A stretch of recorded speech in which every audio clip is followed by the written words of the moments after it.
ब्रह्मा गुरुर्विष्णु गुरुर्देवो महेश्वरः गुरुर्साक्षात् परब्रह्म तस्मै श्री गुरवे नमः।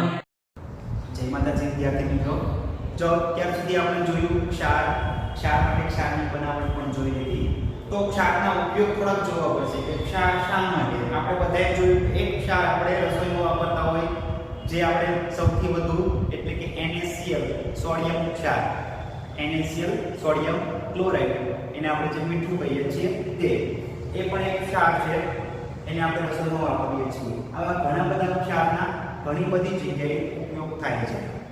તો હવે જે આપણે આગળ શીખવાનું છે એવી જગ્યાએ શીખવાનું છે કે રસાયણ શાસ્ત્રની અંદર ઘણા બધા રસાયણો છે. આ રસાયણોની બનાવટ માટે એક કાચી સામગ્રી બનીને આવે છે. કોણ? ક્ષાર. ક્ષાર છે આ જરૂરી એવા રસાયણો બનાવવા માટે પોતે એક કાચી સામગ્રી છે. એટલે સીધી ભાષામાં કહીએ તો એના દ્વારા રસાયણ નવા બનાવી શકાય છે, જે આપણે રસાયણ શાસ્ત્રમાં ઉપયોગી હોય છે એવા. દાખલા તરીકે એક રસાયણ આપણે લઈએ કે સોડિયમ હાઇડ્રોક્સાઇડ. સોડિયમ હાઇડ્રોક્સાઇડ એનું સૂત્ર શું થશે? NaOH.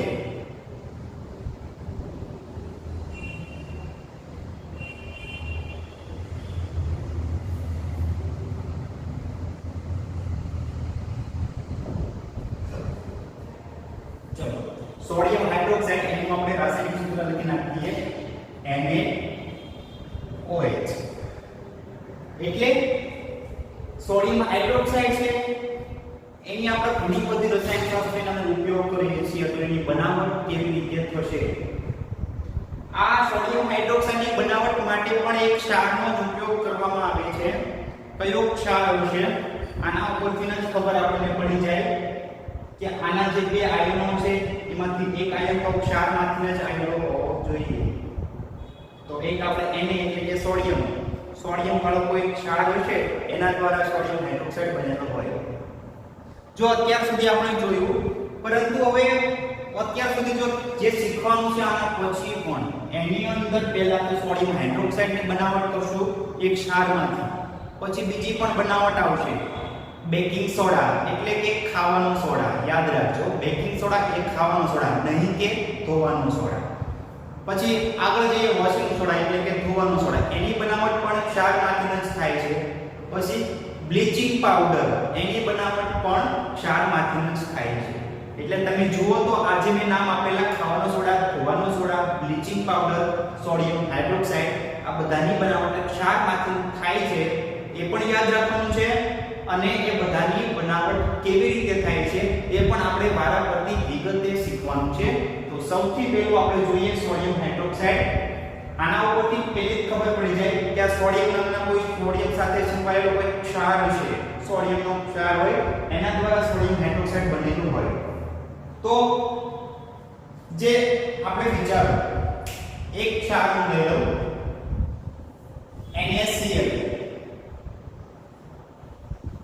NaCl સોડિયમ ક્લોરાઇડ, જેને આપણે મીઠું કહીએ છીએ તે.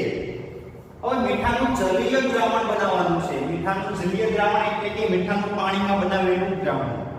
હવે મીઠાનું જે જલીય દ્રાવણ છે આમાંથી તમે વિદ્યુત પસાર કરશો એટલે એનું વિદ્યુત વિભાજન થશે. વિદ્યુત વિભાજન થઈને એમાંથી કંઈક નિપજ મળશે. આ નિપજમાં એક નિપજ હશે સોડિયમ હાઇડ્રોક્સાઇડ. સીધી પ્રક્રિયા છે. કેવી રીતે પ્રક્રિયા થાય ચલો હું અહીંયા તમને સમજાવી દઉં.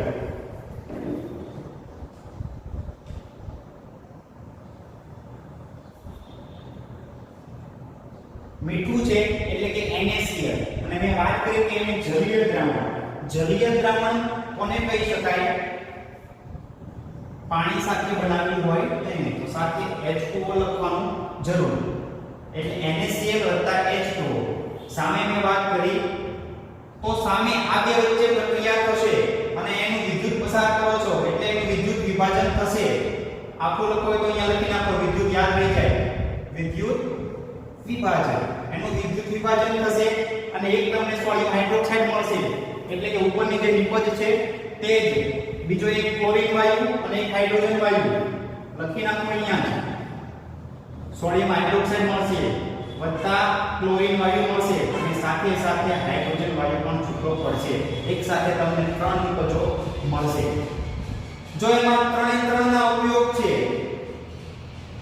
ક્લોરીનનો, હાઇડ્રોજનનો અને સોડિયમ હાઇડ્રોક્સાઇડ, એટલે જુઓ અહીંયા તમને કહું ક્ષારમાંથી કયા કયા રસાયણો બને, તો અહીંયા જે 3 રસાયણ બની ગયા. એક ક્ષાર હતા, આ ક્ષારનું વિદ્યુત વિભાજન આપણે કર્યું તો 3 રસાયણ અને 3 ખૂબ જ ઉપયોગી છે. ક્લોરીન, હાઇડ્રોજન અને સોડિયમ હાઇડ્રોક્સાઇડ 3 રસાયણ અહીંયા આપણને મળી જાય છે. ચલો પ્રક્રિયા કેવી રીતે થતી હશે આકૃતિ દ્વારા સમજો. જો એક બંધ પાત્ર લેવાનું, આપણે અહીંયા બંધ પાત્ર લઈએ. બંધ પાત્રની અંદર તમારે NaCl નું જલીય દ્રાવણ લેવાનું છે. એટલે આ જે દ્રાવણ હશે આમાં ભરેલું NaCl નું જલીય દ્રાવણ એટલે NaCl H2O એનું જલીય દ્રાવણ આમાં લેવાનું છે અને આમાં બે વિદ્યુત ધ્રુવ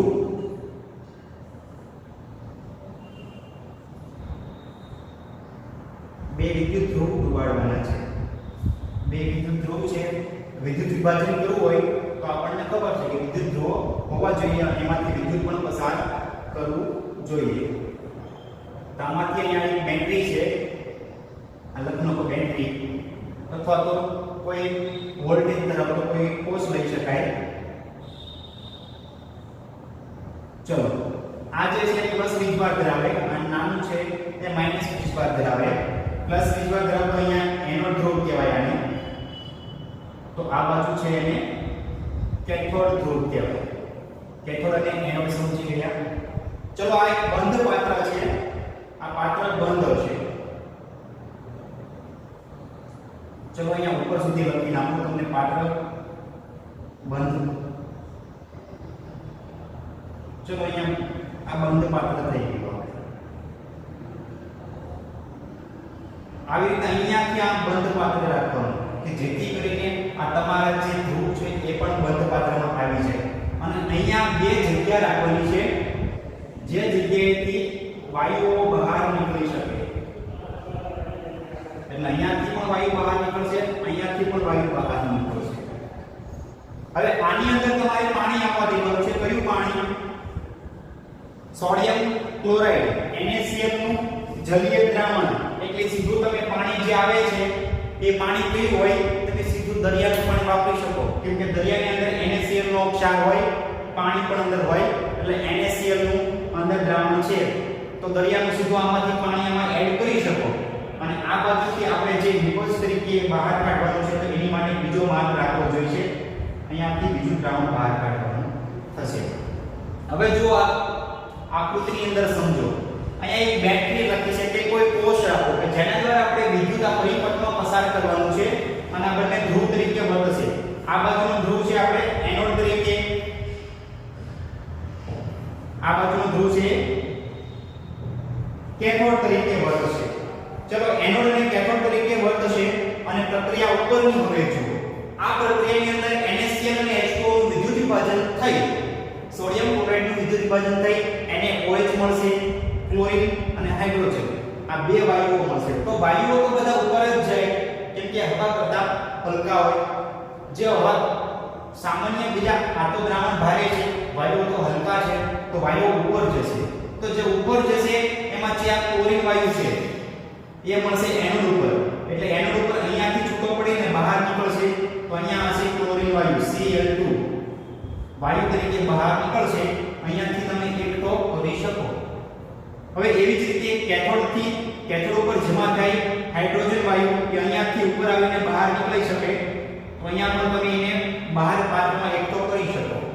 એટલે ક્લોરીન વાયુ અને હાઇડ્રોજન વાયુ બે નિપજો તમને મળી ગઈ. તો જે આપણે બીજી મહત્વની જે એક નિપજ રહી જાય છે સોડિયમ હાઇડ્રોક્સાઇડ, એ ક્યાં મળી આવશે? તો જો સોડિયમ હાઇડ્રોક્સાઇડ છે એ કેથોડ ઉપર, કેથોડની નજીક અહીંયા મળે છે. કેમ કે એમાંથી ક્લોરીન અને હાઇડ્રોજન છૂટા પડી જશે, હવે રહેશે NaOH. તો એ કેથોડની નજીક અહીંયા હોય છે, એને અહીંયા માર્ગ દ્વારા બહાર કાઢી શકાય છે. અહીંયાથી આપણને NaOH પણ મળી આવશે. આખી પ્રક્રિયા સમજો ફરી એકવાર. આની અંદર દ્રાવણ લેવાનું છે દરિયાનું કે જેનો મીઠાવાળું જલીય દ્રાવણ હોય NaCl યુક્ત દ્રાવણ છે એને લેવાનું છે. હવે એનું વિદ્યુત વિભાજન કરવા માટે એમાં વિદ્યુત પસાર કરીએ તો એક ધ્રુવ એનોડ બીજો ધ્રુવ કેથોડ તરીકે વર્તશે. એનોડ ઉપર મળશે એક વાયુ ક્લોરીન વાયુ, કેથોડ ઉપર મળશે એક વાયુ હાઇડ્રોજન વાયુ અને કેથોડ નીચે અહીંયા આપણને મળશે NaOH એટલે કે સોડિયમ હાઇડ્રોક્સાઇડ. ચલો આ એક નિપજ આપણને મળી ગઈ સોડિયમ હાઇડ્રોક્સાઇડ વાળી જે ક્ષારમાંથી જ આપણી એક બનાવટ છે. ચલો હવે આગળના આપણા ટોપિકની અંદર આ ત્રણે નિપજો છે એના આપણે ઉપયોગોની ચર્ચા કરીશું. ત્રણે નિપજ કઈ? સોડિયમ હાઇડ્રોક્સાઇડ, ક્લોરીન અને હાઇડ્રોજન. ત્રણેના શું ઉપયોગો થાય, વ્યવહારમાં શું આપણે ઉપયોગ કરીએ છીએ તે ઉપયોગો શીખીશું. ચલો આમાં સૌથી પહેલા આપણે જોઈએ NaOH ની આપણે જે બનાવટ થઈ ગઈ એના પછી એના ઉપયોગ, NaOH ના વ્યવહારમાં થતા ઉપયોગ. ચલો પહેલા NaOH નો ઉપયોગ જોઈ લઈએ પછી આગળના જોઈશું. તો NaOH ના મુખ્ય ચાર ઉપયોગ આપણે યાદ રાખવાના છે. ચારે ચાર મહત્વના છે. એક્ઝામમાં ત્રણેયનો ઉપયોગ યાદ રાખવાના છે. ત્રણેયનો ઉપયોગ પૂછાય છે. પહેલા આપણે NaOH માં ધાતુ પરથી ગ્રીસ દૂર કરવા માટે NaOH હોય. જે આપણે ધાતુ હોય છે એના પરથી ગ્રીસ હોય તો દૂર કરવો હોય તો એક ઉપયોગ થશે NaOH નો. બીજો ઉપયોગ મહત્વનો અને સૌથી વધારે ઘરે ઘરે જે આપણે વાપરીએ છીએ સાબુ, એનો બનાવટ માટે પણ તેમજ પ્રક્ષાલકોની બનાવટ માટે પણ. સાબુ અને પ્રક્ષાલક આ બંનેની બનાવટમાં પણ બીજું જે છે તે એમાં પણ NaOH નો ઉપયોગ થાય છે. બે તો થઈ ગયા ધાતુ પરથી ગ્રીસ દૂર કરવા, બીજું સાબુ અને પ્રક્ષાલકની બનાવટમાં, ત્રીજું કાગળની બનાવટમાં. બે એક સાથે યાદ રાખશો તો જલ્દી યાદ રહી જશે. પહેલા બે ધાતુ પરથી ગ્રીસ દૂર કરવા માટે, બીજું જે અહીંયા સાબુ અને પ્રક્ષાલકની બનાવટમાં. બે એક સાથે પહેલા યાદ રાખો. ધાતુ પરથી ગ્રીસ દૂર કરવા માટે સાબુ અને પ્રક્ષાલકની બનાવટમાં. બે યાદ રહી જશે. નીચેના સાથે સાથે યાદ રહી જશે. નીચેના સાથે શું યાદ રાખવાના? રેસા અને કાગળની બનાવટમાં. કાગળની બનાવટ અને નીચે લખી નાખવાનું કૃત્રિમ રેસાની બનાવટમાં. બહુ જલ્દી છે અને સરળ યાદ રહી જશે. સરળ છે એટલા માટે જલ્દી યાદ રહી જશે. ધાતુ પરથી ગ્રીસ દૂર કરવા માટે તેમાં સાબુ અને પ્રક્ષાલકની બનાવટમાં. બે યાદ રાખી લો. નીચેનું એમ યાદ રહી જાય કાગળ અને રેસાની બનાવટ. કાગળની બનાવટમાં, નીચે રેસાની બનાવટમાં. ચારે ચાર ઉપયોગ યાદ રહી ગયા. હવે આપણે જોઈએ ક્લોરીનના અને હાઇડ્રોજનના ઉપયોગો.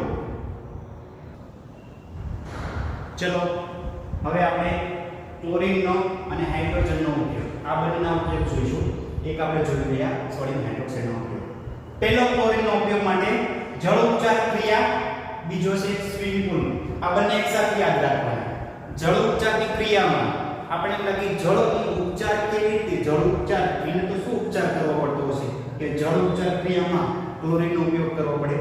જળ ઉપચાર એટલે કે જળ છે ઘણીવાર પ્રદૂષિત થતું હોય અથવા તો જંતુયુક્ત થઈ જતું હોય તો એને જંતુ મુક્ત કરવા માટે અથવા તો પ્રદૂષિતને સ્વચ્છ કરવા માટે એમાં ક્લોરીનનો ઉપયોગ કરવામાં આવે છે. ઘણીવાર આપણે જોઈતા હોય ઘરની અંદર અમુક એક ટીકડીઓ નાખવામાં આવે. ઘરની અંદર જે વાપરવાનું પાણી હોય અથવા તો બહાર કોઈ જગ્યાએ તમે જોતા હોય કે કોઈ મોટા જે જગ્યાએ પાણીનો સંગ્રહ થતો હોય એવી જગ્યાએ પાણીની અંદર કંઈક ટીકડીઓ થોડીક નાખવામાં આવે. એ ટીકડીઓ જે હોય છે એ ક્લોરીનની હોય છે. એના દ્વારા ક્લોરીન દ્વારા આ જે જળ છે એને સ્વચ્છ કરવામાં આવે છે અને શુદ્ધ રાખવામાં આવે છે અને જંતુ મુક્ત થઈ જાય છે. એટલે જળ ઉપચાર ક્રિયામાં ક્લોરીનનો ઉપયોગ થાય. તો સાથે સ્વિમિંગ પૂલમાં ત્યાં શા માટે ઉપયોગ થાય?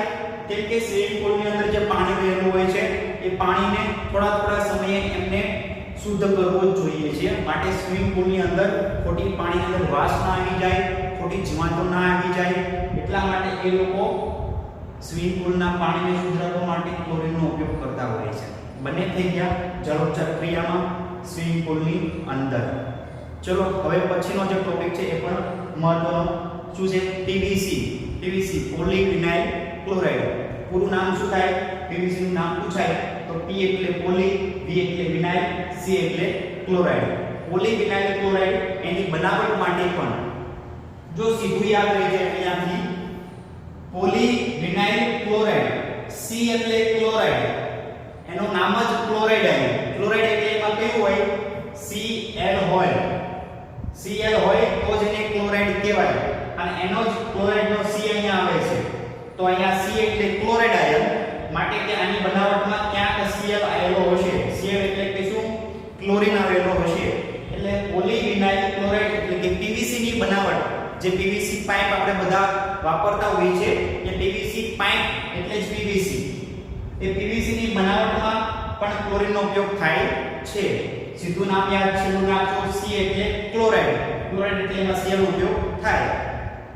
જો હવે સંક્રમણ હારકોની આગળ મેં વાત કરી હતી એ રીતે સંક્રમણ હારકોની બનાવટ માટે પણ ક્લોરીનનો ઉપયોગ થાય છે. કેટલા મુદ્દા આપણે થઈ ગયા? 4 મુદ્દા થઈ ગયા. હવે પાંચમો મુદ્દો આવી જાય છે CFCS. જો આ CFCS એક રીતનું યાદ રાખો, ક્લોરોફ્લોરોકાર્બન. હવે એમાં પણ પહેલું તમે યાદ રાખો, પહેલો જે અહીંયા C છે એ પણ ક્લોરો શબ્દ છે. C એટલે ક્લોરો શબ્દથી અહીંયા C આવે છે. આ પૂરું નામ છે તેમાં પહેલો જે C છે એનો મતલબ છે ક્લોરો. ક્લોરો એટલે કયો આયન આવશે? Cl આયન આવશે. Cl આયન એટલે કે ક્લોરીન, મતલબ કે આની બનાવટમાં પણ ક્લોરીન હશે. જેમ PVC માં C છે એની બનાવટમાં ક્લોરીન આવ્યો, એવી જ રીતે CFC ની બનાવટમાં પણ ક્લોરીન હોય તો એની બનાવટમાં પણ ક્લોરીનનો ઉપયોગ થાય છે. અને છેલ્લું કીટનાશકોની બનાવટમાં, જે આગળ આપણે જોયું કે જંતુ મુક્ત કરવું હોય તો ક્લોરીનનો ઉપયોગ કરો, તો એવી જ રીતે કીટનાશકોને મારવા માટે પણ કોઈ કીટ હોય એને મારવા માટે કીટનાશક પણ ક્લોરીન દ્વારા બનાવી શકાય છે. એટલે બંને જળઉપચાર ક્રિયા કે કીટનાશક બંને સાઈડ સાથે યાદ રહી જાય આપણને, અને બંને માટે ક્લોરીનનો ઉપયોગ થાય છે. હવે છેલ્લે આપણે છે હાઇડ્રોજનનો ઉપયોગ. હાઇડ્રોજનનો ઉપયોગ બધાને જ ખબર હોય બળતણ તરીકે. તો આપણે હાઇડ્રોજનનો ઉપયોગ બળતણ રસોઈમાં વાપરીએ એ બળતણ નહીં, કેમ કે રસોઈની અંદર જે આપણે વાપરતા હોય છે એ ખરેખર LPG હોય છે, એ હાઇડ્રોજન હોતો નથી. તો અહીંયા જે છે એ કયું બળતણ? મોટે ભાગે વિમાનોની અંદર જે બળતણ વાપરવામાં આવે છે અથવા તો જે મોટા મોટા આપણે સેટેલાઇટ ઊંચા પર છોડીએ છીએ તેમની માટે ઈંધણ તરીકે એ લોકો જ્યારે વાયુ ઈંધણનો ઉપયોગ કરવાનો હોય એ વખતે હાઇડ્રોજનનો અથવા તો પ્રવાહી હાઇડ્રોજનનો ઉપયોગ કરે છે. એટલે બળતણ તરીકે વિમાનોની અંદર હાઇડ્રોજનનો ઉપયોગ થાય. ત્યારબાદ માર્ગેરીનની બનાવટમાં પણ હાઇડ્રોજનનો ઉપયોગ થાય છે. અને ત્રીજું હવે ખાતર માટે એમોનિયાની બનાવટમાં. જો ખરેખર સીધું તમે ખાતરની બનાવટમાં લખો તો પણ ખોટું ના પડી શકે, પણ એમોનિયાની બનાવટમાં એમોનિયાનું સૂત્ર થાય NH3, એમાં હાઇડ્રોજન આવે જ છે, માટે એની બનાવટમાં હાઇડ્રોજનનો ઉપયોગ કરવો જ પડે છે. માટે એમોનિયાની બનાવટમાં અને એમોનિયા દ્વારા ખાતર પણ બને છે, એમોનિયા યુક્ત ખાતર આવે. એ સિવાય બીજું પણ આપણે યાદ રાખી શકો, વેલ્ડિંગ કરવા માટે પણ એ લોકો હાઇડ્રોજન ગેસનો ઉપયોગ કરતા હોય છે. ચલો અહીંયા સુધી આપણે અહીંયા રાખીએ, પછી આવતા લેક્ચરમાં